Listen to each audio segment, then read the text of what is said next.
What I'm going to show you right now is a secret weapon of online marketing. What we're going to talk about today is a single funnel that generates more millionaires than any other funnel out there, and that's the call booking funnel. So my single funnel generated over $2.5 million for me over the past couple of years, and it made me $1 million in 1 year, and that's where I got this award from. We're going to look at the math behind it so you can decide whether or not this is the right funnel for you. Here's a hint. In most cases, it is. And if you have a little bit of money for ads, it's just like supercharged. Let's get into it. Now, there's different methodologies that you can take when you run a call booking funnel, and we're going to cover them. But I think the most important thing to start off with is to understand what it actually takes to get people on one of these funnels. Generally, when we do this, it starts with ads, and ads is just an accelerator that's going to get people into your world, especially if you're a newer coach. If you're stuck at that $20,000 to $30,000 a month threshold and you've been getting a lot of referrals, but you're not getting new clients, this is really going to help you because it's going to get you new followers and new people seeing your stuff. And it's also going to get people that are like ready to buy onto your funnel so that you can start selling to them. Now, what's super cool is what we're going to do is we're going to model financially what this actually looks like. So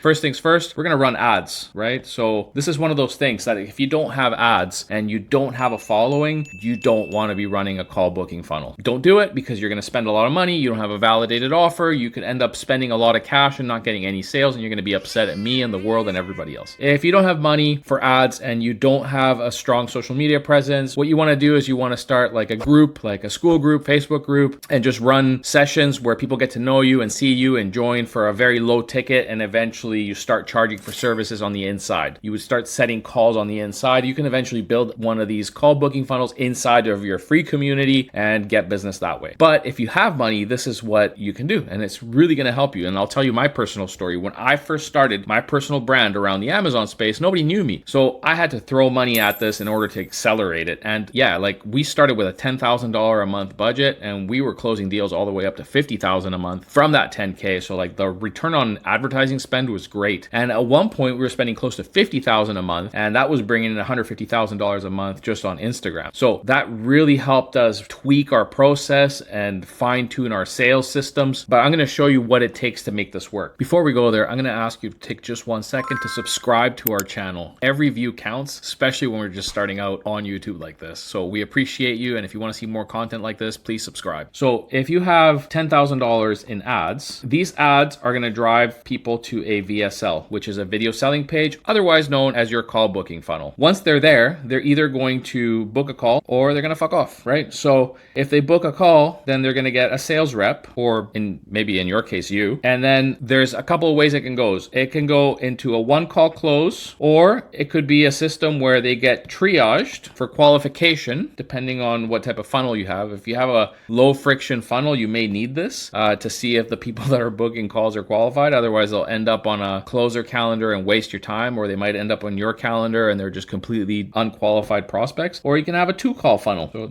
2-call close. Now, each of these has advantages and disadvantages, and we're going to cover that right now. We're going to look at the financials behind each type of funnel. So if we have $10,000 worth of ad spend, you need to understand your cost per call. Most people don't even know this, but that's what's going to help you understand whether or not the financials of this make sense. So if you have enough traffic that people are visiting your website, and out of everybody that saw that, out of the 100,000 impressions that your $10,000 got, 100 people booked a call, then your cost per book call is about $100.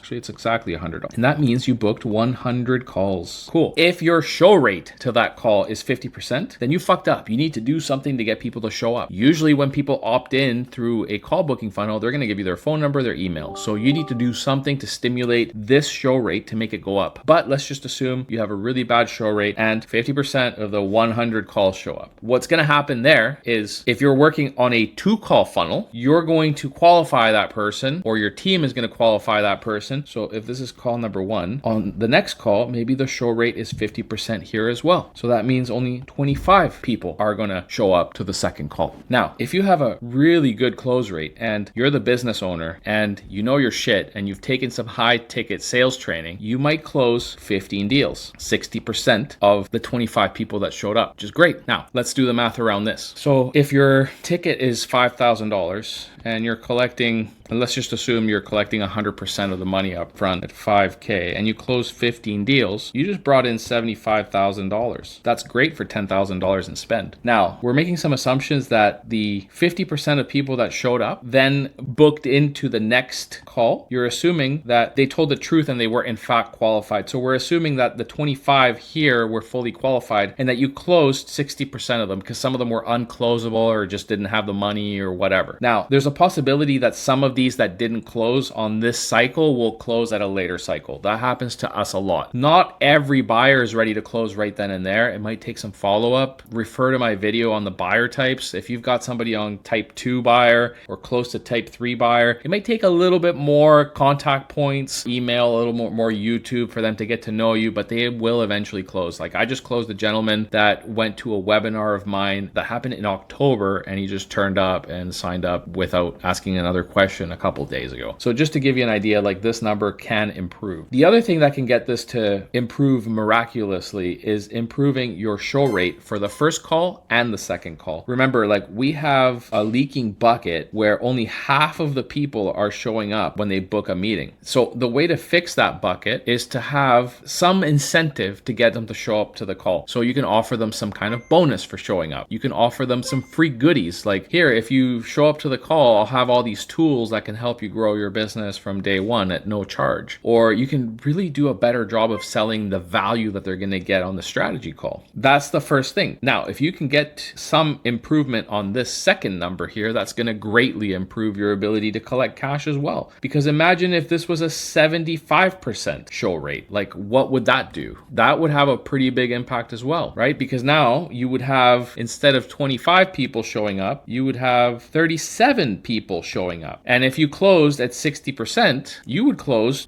almost 23 deals. And 23 times that is $112,000. So that's much better just by tweaking your show rate a little bit. Now, of course, you're going to have some expenses that come with this outside of the ads. You might have somebody, a media buyer, running your stuff. So you might have a $5,000 a month cost. You might have sales commissions if you're not closing all the deals. So sales comms are roughly 10% of this. So you're still going to have pretty high profit after all is said and done. We're talking about like $96,000. So it's not bad at all. So if you have money for this, do it. Now, why did I implement a 2-call close? Well, because I had so many calls on my calendar that I literally didn't have time to go to the bathroom. So I didn't want to have a life like that. So what I implemented instead was a setter system. So my setters take the first call and then they triage and then they determine whether or not that prospect is ready to make a buy or if they need more nurture. They decide whether or not to put them on a closing calendar. And I've restricted the amount of calls that I take myself. I'm almost at 0 now. In the past 2 weeks, I haven't taken a single call. My business still runs. It makes me feel like more of a business owner if I'm not on sales calls all day. So having properly trained setters and closers will change your life, because in the grand scheme of things, paying 10% for a sale so that you don't have to be on the phone all day, it's a big plus. Now, let's talk about what happens if you have a 1-call funnel and all of the leads are pretty good or pretty qualified. You just hired a team of killer closers and you have the lead volume to be able to keep their calendars full. Gotta remember, each one of those calls costs about $200 on a closer's calendar, right? Because you're assuming a 50% no-show rate. So if you have a $10,000 marketing budget, you're gonna have 100 book calls for that closer in a month. Is that enough? Probably not. And remember, half of those calls aren't gonna show up. So each one of those calls on a calendar for a closer, it's gonna cost you $200. If you fill a closer's calendar with 5 calls in a day, that's $1,000 in ad spend that it's gonna cost you. So that $10,000 budget is completely fictional. We're talking $30,000 a month budget to keep a closer's calendar full. Now, what happens if your closer sucks? Then you need to show them my closing training, because otherwise they're going to burn $30,000 in ad budget and maybe they're only closing 10% of deals. And 10% of 25 calls that actually show up is only 2.5 deals, which means you're not even covering your ad spend. So that's an unhappy moment for you. Let's talk about what happens when we do a 1-call close. So same numbers. We have the ad spend at $10,000. We have our cost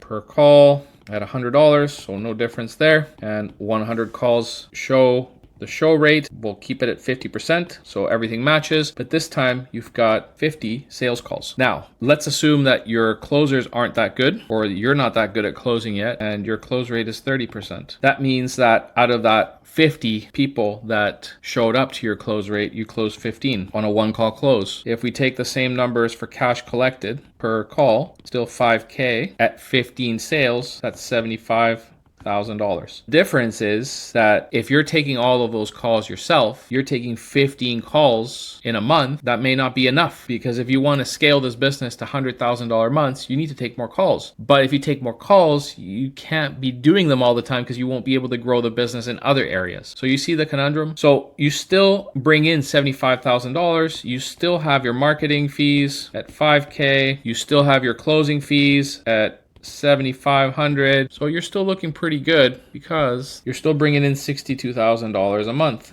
The big thing that's going to make the difference is getting a couple of things going again, and that's increasing your show rate on your first call. And the best way to do it is to really tie in automated systems for messaging with your CRM. So having your CRM sending out text messages to remind them that the call's coming up. If you feel that there's a more qualified prospect that could take the spot of a less qualified prospect, you swap them out. You try to liberate space in your calendar for the sure things. That's what you want to do. You want to send constant messaging. You want to send testimonials. You want to send out emails handling the most common objections. You need to really review the setter's call and listen to it if you're doing a 2-call close, and understand like what type of objection is this person giving you in the language that they're using, right? If they say things like, I just want to make sure this isn't a scam, then you already know you got to tackle that through content. Now, if this is a 1-call close, you may not know enough about the prospect to really be able to send that type of content. That's why the closing rate on a 1-call close is going to be lower, but it could get a lot shittier than this. Like, there was a time in my business where my closing rate was 7%, right? And that's only 3.5 closed deals. So anyway, I just wanted to take you through the math of a call booking funnel so that you understand that if you don't have a good close rate, if you don't have a good show rate, and you don't have a validated offer, running ads may not be the best thing for you. Now, you can still use a VSL on your funnel if you're somewhat known. So if you're a coach that's already doing $20,000 to $30,000 a month, you're getting consistent traffic through your system, meaning that you post stuff that's hitting, people are inbounding, people are booking calls. You can always drive them to your about page or your for you page, or drive them into the funnel by commenting about it, right? So for example, in my Instagram, I'll say something like, hey, click on my link in bio for more information about how you can grow this business. Or in my LinkedIn, I'll say, hey, check out my about page and visit my featured section. You can register for a call with us, for a free strategy session, or for a webinar. Whatever your funnel is, like, there's just different ways of doing it. So just wanted to share that with you. See you on the next one.